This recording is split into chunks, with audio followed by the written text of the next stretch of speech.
عليكم ورحمة الله وبركاته. معكم مطبخ زمان مع سام. ازيكم حبايبي؟ وحشتوني من الفيديو اللي فات. يا رب اكون ضيفة خفيفة عليكم. النهارده حبايبي كل سنة وانتم طيبين بمناسبة السنة الهجرية.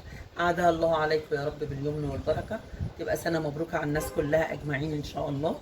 النهارده حبايبي هنعمله البطة الجميلة الحلوة دي. هنعملوها بطريقة سهلة وبسيطة، مش هسلقها خالص. هوريكم الطريقة، هعملها لكم في صينية بالورق الفويل تحفة وهتطلع تحفة. هحشيها رز مبهر بالكبد والقوانص، وهنعمله جنبها صينية رقاق. هعمل معاكم كل حاجة خطوة بخطوة. دلوقتي هنبدأ نروح على البوتاجاز نعمل التخديعة بتاعة حشو البطة الأول، وبعدين أقول لكم هنتبل البطة ازاي، وبالمرة هنحط على العين التانية لحمة العصاج يا حبايبي. دلوقتي يا حبايبي رجعنا للنار تاني. هنعمل بس الاول تخديعه اللحمه العصار. بسرعه نحط اللحمه الاول زي ما انتم عارفين. بنحط اللحمه تتشوح، وبعدين ابدا احط البصل بتاعها. هسيب النار اللحمه كده، وهروح على العين التانيه يا حبايبي. هنعمل الحشو بتاع البط. ماشي يا حبايبي. احنا حاطين الحله تسخن. هحط معلقه سمنه، وهحط البصله بتاعتي تتشوح.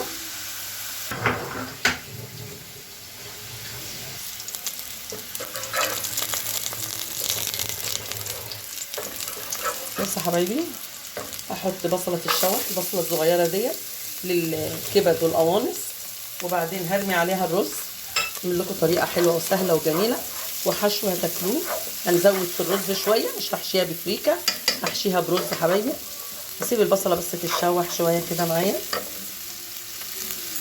زي ما انتم شايفين يا حبايبي كده. البطه هيعجبكم جدا، غير السلق غير اي حاجه. وهتعملي البطه في اكله هتاكليها في اكلتين، يعني مش هتاكلي بقى بط متحمر بس، هتاكلي معاه حاجه تانية هقول لكم عليها. امشوا معايا بس خطوه بخطوه. بصوا يا حبايبي، البصل بس ما بيتشوحش، انت مش بتحمري بصل. ماشي يا حبايبي. هرمي عليه القوانص، هشوحها تشويحه قبل الكبد. القوانص انا غسلاها حلوه بالخل والليمون ونقعيها ومخرطاها حتت صغيره، مش صغيره قوي. حاولي ما تخرطيش صغير قوي، كبير شويه كده. هسيبها تشوح شويه. انتوا عارفين القوانص بتاخد سوا شويه.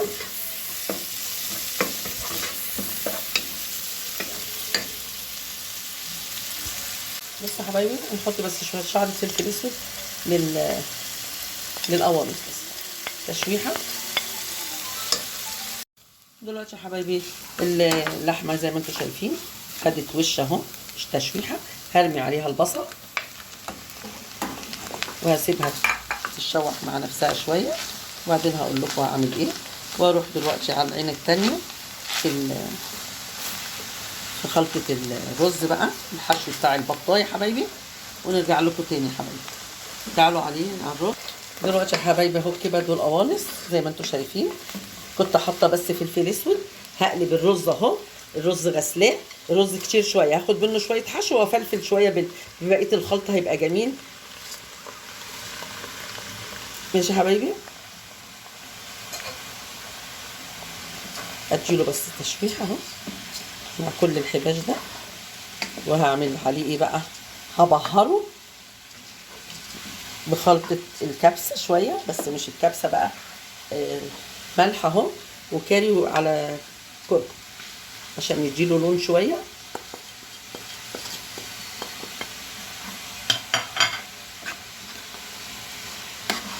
زي ما انتم شايفين كده يا حبايبي. هشوحه شويه حلوين كده واسيبه قطمه شويه كده، مش سوا كامل، عشان انا هحشيه هيكمل سوا في البطه حبايبي. ماشي. هسيبه شويه على النار كده يشرب ميته. دلوقتي يا حبايبي احط حته فلفل سبايسي كده، بتودي الخلطه بتاعت الحشو في حته تانية خالص. العصار انا كده خلاص اهو يا حبايبي. هحط ملحه واحط معلقه فلفل اسود، يبقى خلصنا من العصار خالص. ماشي يا حبايبي.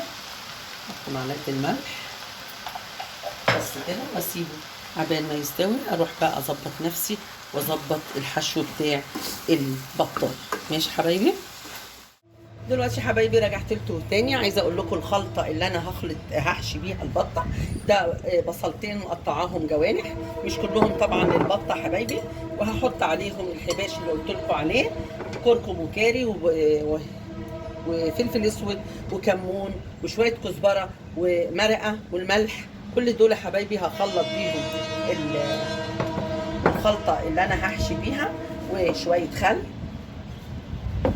شويه زيت، ماشي يا حبايبي، ومعلقتين عسل نحل،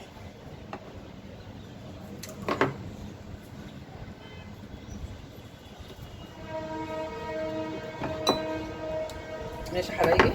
كل الخليط ده هخلطه دلوقتي. طبعا عسل البرطمان خلص فانا جايبه بواكي، ماشي يا حبايبي. هنخلط كل الخليط ده زي ما انتم شايفين كده، وهتبل بيه البطايه من بره ومن جوه. هتبلها كويس قوي. بص يا حبايبي، ودي الطماطم انا بشراها، مش انا عايزاها حتت، فيها حتت. كل ده معايا زي ما انتم شايفين كده يا حبايبي اهو. همسك البطايه دايما طول ما انت واقفه روقي الدنيا عليكي. بص يا حبايبي، همسك البطايه زي ما انتم شايفين كده من بره ومن جوه وبين اللحم وكده، من بره ومن جوه. كل ده عايزاكي تتبليها بكل الخلطه اللي انا خلطاها بيها دي، ماشي. دلوقتي هنعمل ايه بقى؟ خلاص خلطناها، وانا قلت لكم هحشيها بالرز. الرز اللي انا معصفراه يا حبايبي، انا عامله الرز متبلاه خلاص. هحشي الرز، مش هحشي ياما لان انا عايزه اتبل. هاخد شويه رز، الرز ده بالكبد والقوانص اهو. احشيه في البطه، ومش هخيطها طبعا، ماشي يا حبايبي.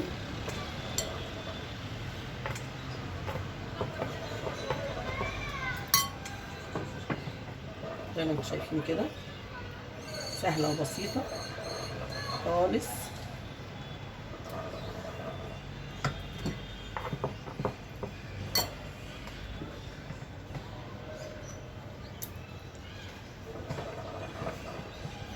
الرز اللي انا عاملاه نص سوا، وهيكمل سوا طبعا في قلب البطه واحنا حاطينها في البوتاجاز. مش هخيطها طبعا، كل الحباش ده هينزل على اللي انا هقول لكم الطريقه اللي انا عاملاها دي.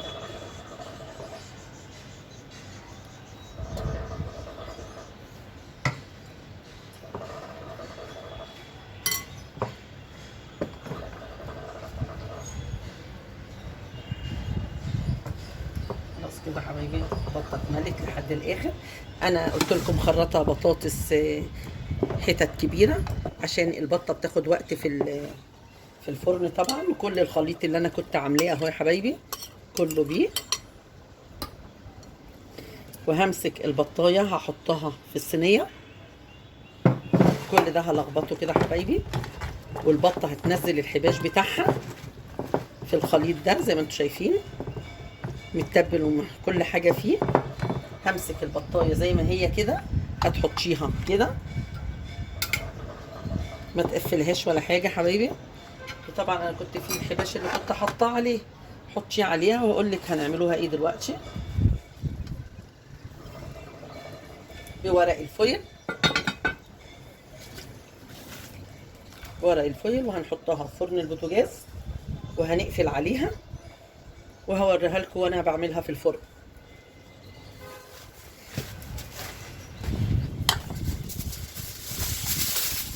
كده حبايبي ادي الورقه كده كده هتخش الفرن طبعا، ومش هتشيلي منها، تستوى بالفويل خالص في الفرن زي ما انتم شايفين كده. تاخد ساعه، ساعه ونص. الوقت اللي هتاخده هقول لكم عليه حبايبي، وهرجع لكم تاني لما ادخلها الفرن. دلوقتي يا حبايبي رجعت هعمل معاكم الرقاق. دي عباره عن الشوربه مسخناها، وحط لها معلقتين سمنه فلاحي كده. كل ده بايه؟ بيظبط لك الرقاق، بيخليهولك طري وجميل، رقات رقات كده. بصوا وانا حاطه دهنه سمنه اهو سيحاها. همسك الجلاش حبايبي زي ما انتم شايفين كده، اسقسقه في الميه الشوربه. بس حاولي ما تعمليش الحاجه جامد قوي يا جماعه، يعني على خفيف كده، ماشي يا حبايبي. زي ما انت شايفه كده هنرص الفخلاف زي ما الصينيه تاخد معانا، الطريقه اللي تريحك تظبطي بيها انت، ماشي يا حبايبي اهو كده.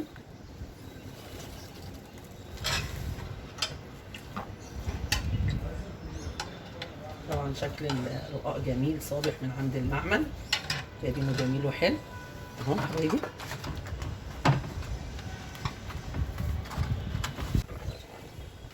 حبايبي اهو بصور دي الواحدة التانية. يلا حبايبي، ريحة الشوربة خرافة.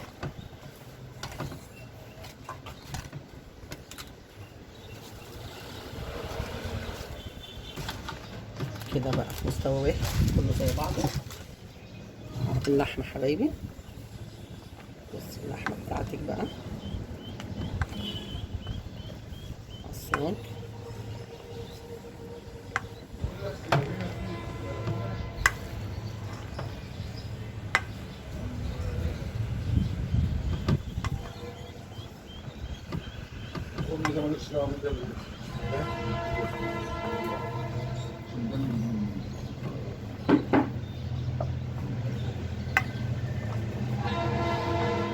بس حبايبي هعمل طبقة كمان. اول حاجة في الطبقة الجديدة اهو، وهعمل كمان واحدة وانا هكمل الكمية وهدخله الفرن وهوريهولكوا طبعا بعد ما يطلع من الفرن. ودلوقتي هروح اعمل الملوخية وهتمشوا معايا خطوة بخطوة. ماشي حبايبي. المنظر ان هي حبايبي للبطة ولا سلقناها ولا حمرناها في الفرن، وعملناها بطريقة جميلة وسهلة وبسيطة، وبالهنا والشفا اللي هياكل وبالهنا والشفا اللي شايف. ومعايا ده الرز اللي بالخلطة، ده مش بالخلطة، ده الحشو بتاع البطة هنلاقوا منه في رز، وفي رز ابيض للي عايز ياكل رز ابيض حبايبي، وملوخية خضراء والرقاق وبالهنا والشفا.